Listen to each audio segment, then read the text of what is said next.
प्रिय छात्रों नमस्कार। एनसीईआरटी गणित कक्षा 10वीं में आपका स्वागत है। आज हम लोग प्रश्नावली 7.2 का प्रश्न क्रमांक 6 हल करेंगे। तो आइए सबसे पहले प्रश्न पढ़ लेते हैं। यदि बिंदु 1, 2, 4, बाई x, 6 और 3, 5 इसी क्रम में लेने पर एक समांतर चतुर्भुज के शीर्ष हों तो x व y के मान ज्ञात कीजिए।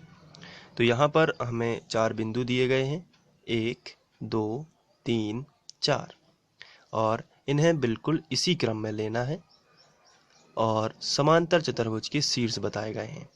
तो हम इन्हें ए बी सी और डी क्रमशः ही लेना है, इनका क्रम नहीं बिगाड़ना है। तो ए बी सी डी मान लेते हैं। तो हमने इस तरीके से इन्हें लिख लिया, ए बी सी डी मान लिया है। अब यदि ये समांतर चतुर्भुज के शीर्ष होते तो कुछ इस तरीके से दिखते और इसमें बिंदु ए बी सी और डी के निर्देशांक हम लिख सकते हैं। तो ये इस तरीके से। अब यहाँ पर हमें x व y के मान ज्ञात करना है। तो समांतर चतुर्भुज के यदि शीर्ष हैं तो इनके विकर्ण एक दूसरे को समद्विभाजित करते हैं। हम लोग कक्षा 9वीं में इसे पढ़ चुके हैं कि समांतर चतुर्भुज के विकर्ण एक दूसरे को समद्विभाजित करते हैं। विकर्ण का मतलब होता है जैसे AC और BD, तो ये विकर्ण कहलाते हैं।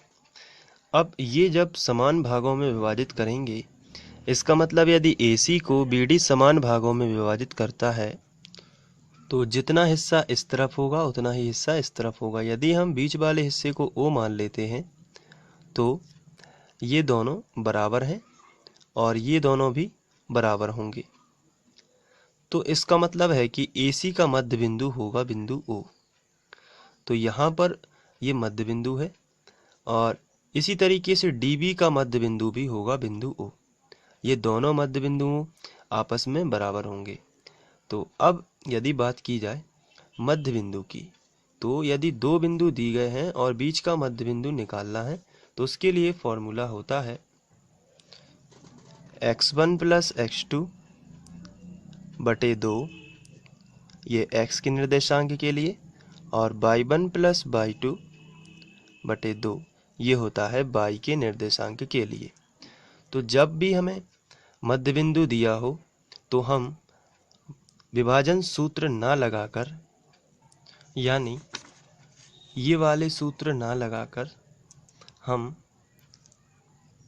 ये वाले फॉर्मूले लगाएंगे, क्योंकि मध्य बिंदु है इसलिए अनुपात m1 m2 दोनों 1-1 हो जाते हैं। तो ऐसी स्थिति में जब ये 1-1 हो जाएंगे तो वो वाला फॉर्मूला इसमें कन्वर्ट हो जाता है। तो मध्य बिंदु के निर्देशांक ये होंगे, यानी AC का यदि मध्य बिंदु O है तो BD का भी मध्य बिंदु O ही है। तो चलिए हम AC के मध्य बिंदु को निकाल लेते हैं और AC के मध्य बिंदु को निकालने के लिए ये x1/1 और ये x2/2 हो जाएगा, और जब हम BD के मध्य बिंदु को निकालेंगे तो ये x1/1 और ये x2/2 हो जाएगा। तो चलिए हम निकालते हैं। उसके पहले हम कुछ बातें लिख लेंगे, जैसे ये आपको चित्र बगल में बना लेना है और लिखना है, माना ABCD एक समांतर चतुर्भुज है जिसके विकर्ण AC और BD परस्पर एक दूसरे को समद्विभाजित करेंगे। इस तरीके से हमें ये थोड़ी सी भाषा और लिख लेनी है। अब इसके बाद आप चित्र साइड में बनाएंगे और इसी चित्र से ये पूरा सॉल्व होगा। तो आइए देखते हैं कैसे सॉल्व होता है। AC का मध्य बिंदु O है और BD का मध्य बिंदु भी O है। तो हम लिखेंगे AC और AD, AC और BD दोनों के मध्य बिंदु समान हैं। तो हम लिखेंगे AC का मध्य बिंदु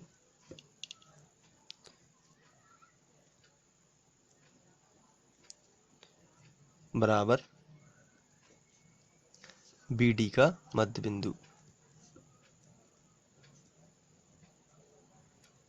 इस तरीके से दोनों के मध्य बिंदु चूंकि बराबर हैं, लेकिन मध्य बिंदु का फॉर्मूला होता है, उसके लिए x1 x2 बटे 2 करेंगे। तो AC का मध्य बिंदु है इसलिए यहाँ पे देखिए ये रही AC। तो x1 + x2 पहले नंबर का प्लस ये भी पहले नंबर का, तो पहले पहले को जोड़ के बटे 2 करना है और दूसरे दूसरे को जोड़ के बटे 2 करना है। चलिए जोड़ लेते हैं। तो मध्य बिंदु के निर्देशांक जो होंगे वो यही होंगे।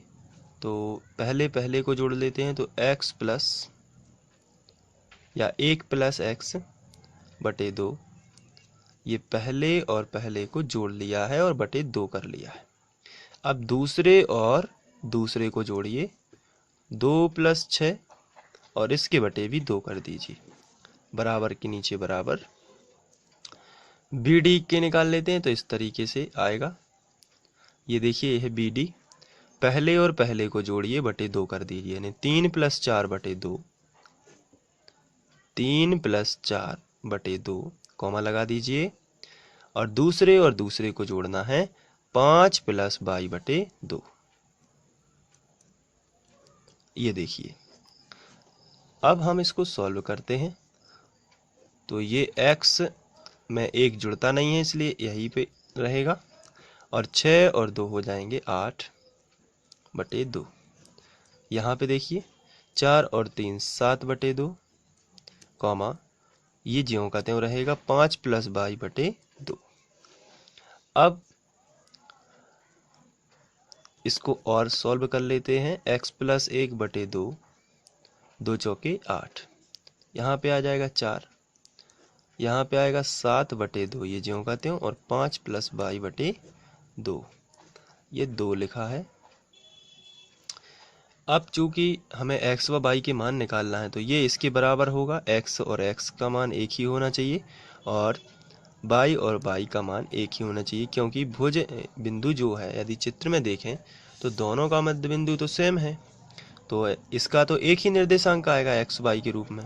तो इसका मतलब ये है कि ये इसके बराबर होना चाहिए और ये इसके बराबर होना चाहिए। तो चलिए तुलना करने पर हम यहाँ पे लिख लेते हैं। तो तुलना कर लेते हैं इसकी इससे और इसकी इससे। तो x प्लस 1 बटे 2 बराबर 7 बटे 2, ये हमने की तुलना। तो त्रिया गुणा कर लेते हैं, तो 2 का गुणा x में होगा और 2 का गुणा 1 में भी होगा, तथा यहाँ पे भी लिख लेते हैं 4 बराबर ये वाली 4 प्लस 4 बराबर, ये बराबर का चिन्ह है, 5 प्लस बाई बटे 2, ये साइन। चलिए 2 का गुणा x में किया तो 2x प्लस 2 एकम 2 बराबर 7 दूनी 14, और ये आप इम्प्लाई जेड भी लगा सकते हैं, तथा 4 दूनी 8 बराबर 5 प्लस बाई। अब इसके बाद 2 का कर देते हैं पक्षांतर, तो 2x बराबर आएगा 14 माइनस 2, तथा यहाँ पे 5 का इस तरफ कर लेते हैं, संख्या एक तरफ हो जाएगी, तो 8 माइनस 5 बराबर आ जाएगा 22।